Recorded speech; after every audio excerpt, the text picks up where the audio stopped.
بسم اللہ الرحمن الرحیم۔ میرے چینل کو سبسکرائب ضرور کیجیے گا۔ ایک فرشتہ اور شیطان کی تصویر۔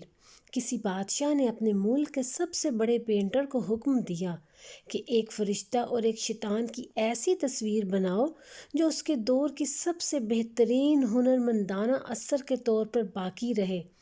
پینٹر نے اپنے جستجو کا آغاز کیا۔ وہ اس تلاش میں تھا کہ اسے کوئی ایسا شخص ملے جو واقعی طور پر فرشتہ کہلانے کے لائق ہو، کیونکہ وہ اصلی فرشتے کو دیکھنے کے قابل نہیں تھا۔ اسی لیے ایک بہت ہی خوبصورت اور معصوم بچے کو ڈھونڈنے کے بعد اس کی تصویر بنائی۔ جب اس خوبصورت تصویر کو بادشاہ کے سامنے پیش کیا تو بادشاہ تمام لوگوں نے اس کی خوبصورتی کا اعتراف کیا اور اس کے فن کی داد دی۔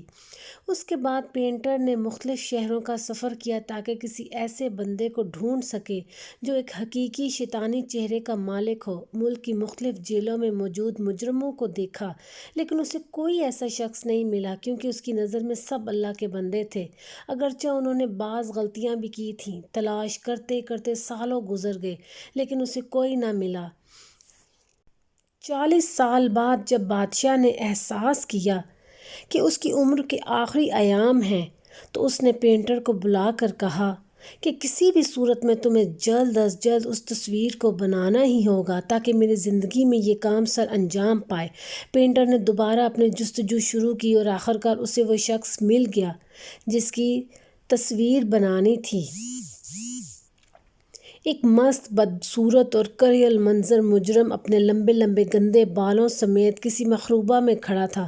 اس کے پاس جا کر درخواست کی کہ ڈھیر سارے پیسوں کے بدلے میں وہ اسے اس بات کی اجازت دے تاکہ وہ بطور شیطان اس کی تصویر بنا سکے۔